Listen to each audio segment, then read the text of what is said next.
paper about this chapter.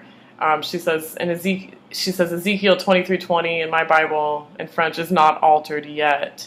It's really the original as I remember it.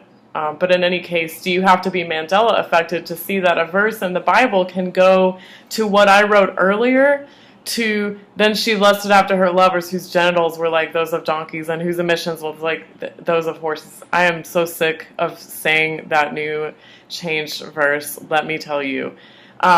She says, I mean, seriously, you really have an issue if you say that 23:20 is as it's always was. Is as it was, it is as it's always was. Mandela affected or not, if you don't see something is wrong at the moment with a verse like that, my opinion is simple. Some people are lost or willfully blind. Okay, guys. So what do you think? Do you guys remember Ezekiel 23:20 being like what's in her Bible? Where God's just comparing the actions of Oholibah to animals? Or was God always talking about male genitalia being like a horse? Okay. Anyway, I hope this sheds some light on... would be like a wife going around whoring herself to every person and then lusting after giant penises with ejaculations like horses.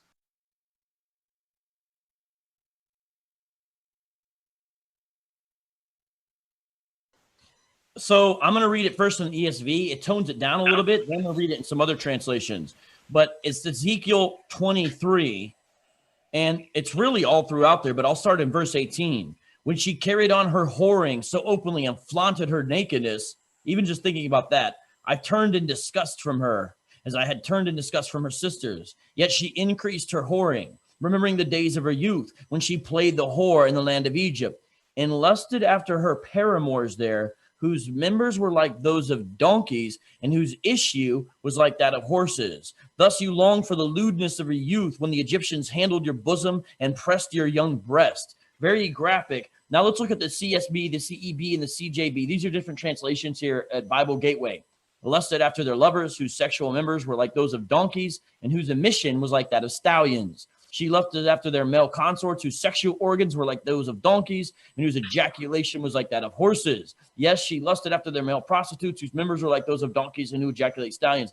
We're mentioning how the Bible talks about the whoredoms of Israel and how these things are described.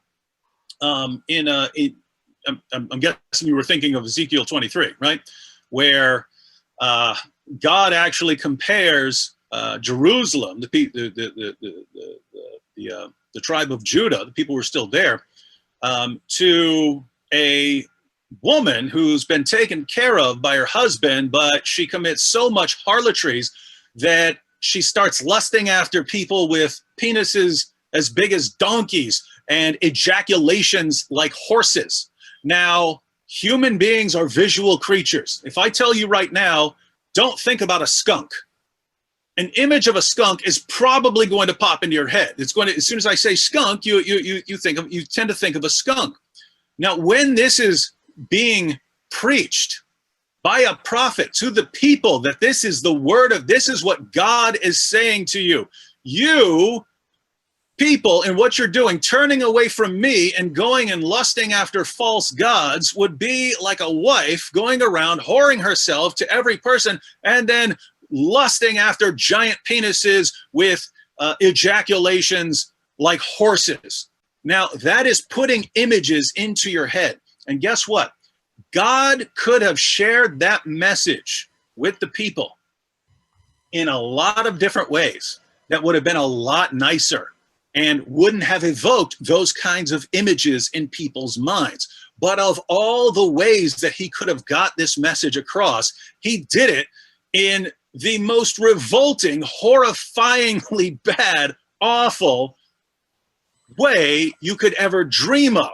If you're thinking in terms of, why not just say some nice message? Why not just say what you mean and not put all of this graphic imagery along with it? And why is that? Because, you know what's interesting? Many Muslims bring up this passage to show that the Bible cannot be the word of God. How can the Bible be the word of God if it contains this sort of graphic, horrifyingly bad imagery?